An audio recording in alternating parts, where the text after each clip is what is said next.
What's up, world? This is Eddy Vilar. It's pretty early in the morning right now, probably about 4 in the morning, 4:15-ish. I try to get up several days a week and really spend some early hours in the morning of meditation, praying, getting my mind right, and then devoting my time to my craft, both in drumming and audio, but primarily in drumming, as I don't get to do that as often as I do audio. But I'm sharing this video because I've had things on my heart lately that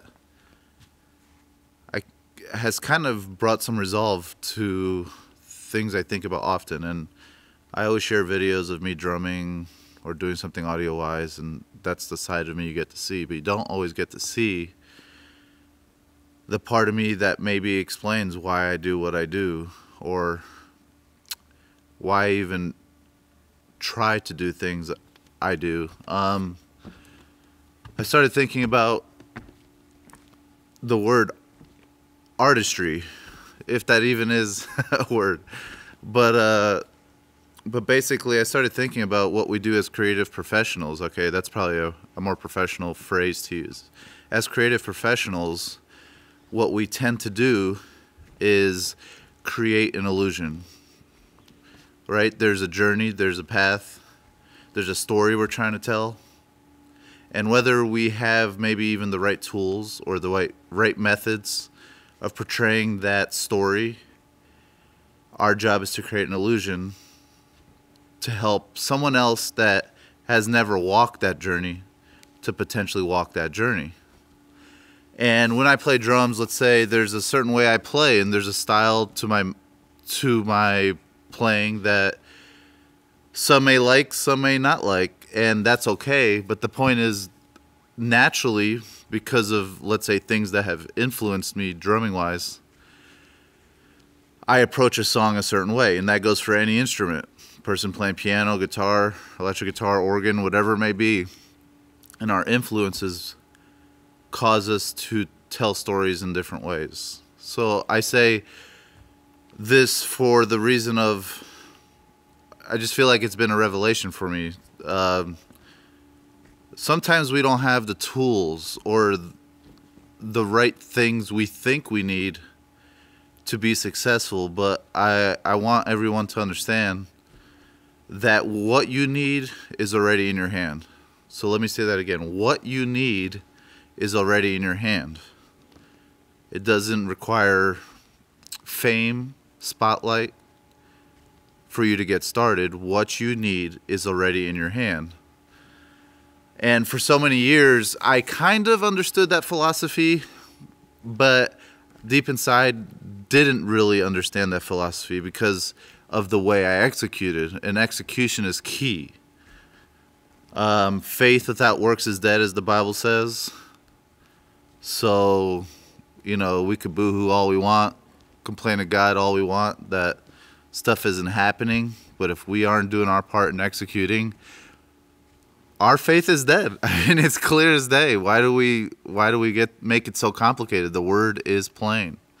So I say that to say this because some of you who have watched my drum videos as my voice cracks, some of you who have watched my drum videos, I get questions all the time about the quality I'm able to capture. And there's a lot of details and a lot of experiences I've had that's led me to finally start getting decent results. Obviously, it can always get better, but I'm very proud of the results I get, especially in a home studio with unideal situations. I have a very typical unfinished basement my studio is in right now. So it's literally, it was a wide open, unfinished basement. The floor plan, an open floor plan, like my first floor is. So you would expect a washing machine, a dryer, a water heater, all that kind of stuff. And for a while, I couldn't make the basement work because there were resonances from ductwork that were exposed. Like I said, unfinished basement. So I'm basically looking at the subfloor of the first floor of the house. And it would drive me insane because if I hit the snare, the ductwork would resonate because it's an open cavity and it just extends the note that's provoking that ductwork, if that makes sense. So I ended up moving my studio upstairs, and I started getting some good results recording in a small room that I didn't really like, but it worked. And I did some drum videos for about a year in that room. And then it got to a point where I decided to go back to the basement and experiment. And what I started doing, just like Eric Thomas has taught me, I've been following him for a few years now, is eradicate excuses. Instead of waiting for the perfect predicament or some type of soundproof budget that I magically inherited through a grant or something, or soundproofing that I wish I had so I could record drums super late at night at home, I can wait for the perfect situation, or I can eradicate excuses and make adjustments, as he says. And so my adjustments were observation, and that inhibits taking risks, doing things that you fail at. But in the midst of failing, you will discover what works. Just like Thomas Edison and other people who have invented stuff, they have failed many times to where you almost look foolish. But more than when they finally discover what works is the many times they discovered what doesn't work. And avoiding what doesn't work leads you to quicker, proper results. And I know I'm kind of going in circles here, but I'm trying to resolve this story as quickly as possible. And I like talking. Ask my wife. So people who don't know me, you're starting to get to know me. And if there's anybody that talks to himself more than me, I'd like to meet you, because I highly doubt it. So here's the thing. Going back to what I first said, artistry is an illusion.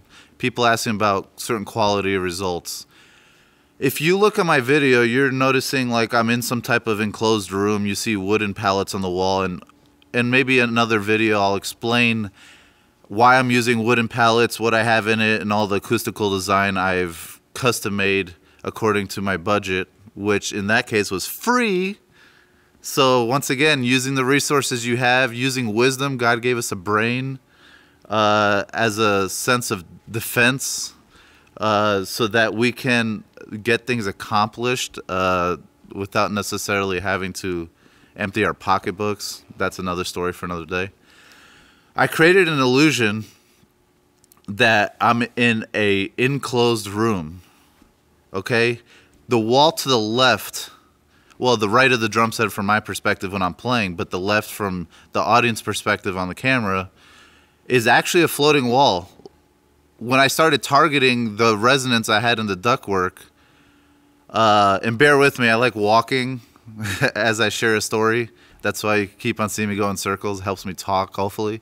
But I ended up realizing I had a wooden stud going across the entire basement right down the middle. And I was like, oh my goodness, I can make this room at least rectangle-ish enough, get me close enough to decent dimensions for a recording studio space that can help tame some of the elongated resonances in the room naturally, decay-wise, and the provoking frequencies that is making the ductwork in the ceiling resonate without having to spend money on drywall, insulation, finishing the ceiling. I'm in a rental house. I'm not in my own home, so I'm not a big fan of spending thousands of dollars, even just hundreds of dollars, to do something to make their house look better and get no return on my investment, if that makes sense. So, long story short, I ended up buying 4 or 5 pieces of drywall, cutting it down to size because my ceiling's only 7.5 feet, and people that know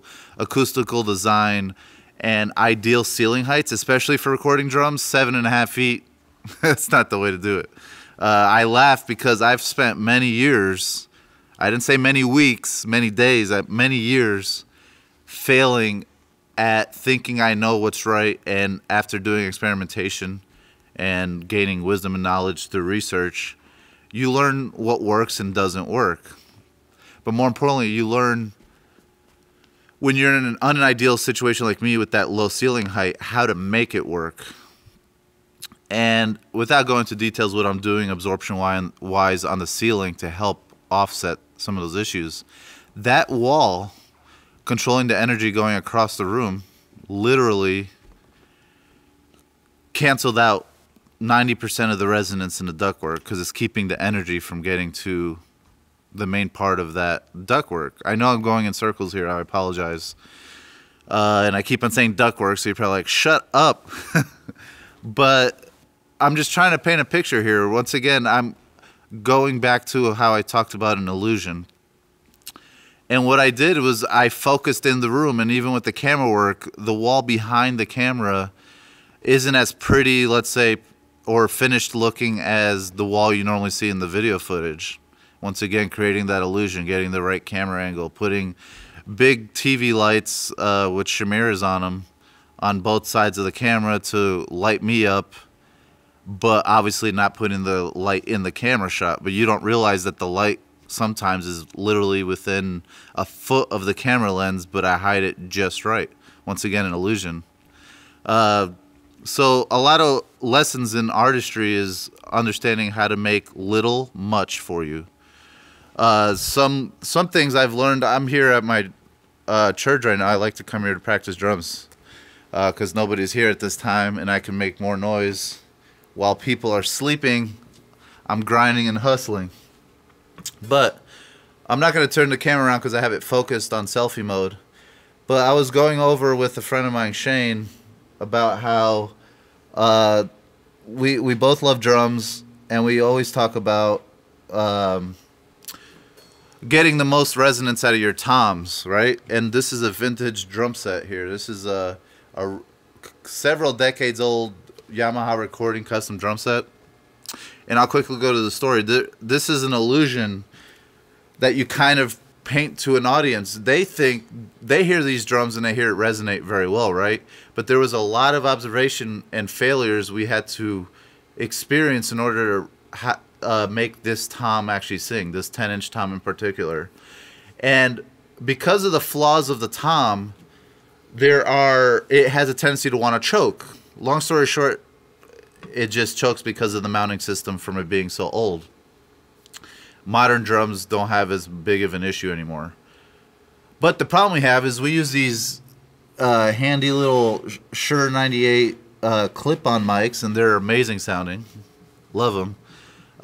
But it adds to the issue. It ends up choking the drum out. Just that little bit of bearing weight on the rim ends up offsetting the tuning a little bit, believe it or not, because what you're doing is you're weighing down on that part of the rim, and it's almost like you're pinching down those two lugs maybe near the clamp, and it's like you're retuning the drum. I mean, I don't know of any better way to explain it, because there is a pitch shift and there is also a resonant dip. Like, so whereas you know how there's benefit drummers out there, if you were to bear hug your tom and you're tuning it, the drum rings like forever, right? And the flaw of most drum sets is as soon as it goes on some type of mounting system on a tom rack, it ends up dying off a little bit, but not terribly like this drum does. Well, as soon as we put on this mic, it ends up choking the drum even more. And little goes a long way is what I'm trying to get at, and it's an illusion. So while people think it sings, we had to do so many tests before we realized that the difference between putting, where's my hand? The difference between putting this clamp here next to this lug and about an inch over to the right, centered between these two lugs, was the difference between literally a 1 second resonance and maybe a 1/4 second resonance, to where it sounds like a very crappy drum set. So I'm about to bring this to a close, finishing up on the illusion I created in the basement, or the illusion we gave you of a very resonant tom. Details matter, and the lessons you learn along the way will change your perspective on everything. It doesn't require a lot of money, does require a lot of experience, and that's why when you have a guru around you with experience, eat their minds up. They're a wealth of knowledge. I use a lot of random phrases like that. If they're priceless, it doesn't mean they're not worth money. It means they're irreplaceable, and their experiences can teach you things. So get around people and gurus that'll change your life. Do whatever it takes to create the illusion you have in your mindset, and you'd be surprised what you can create.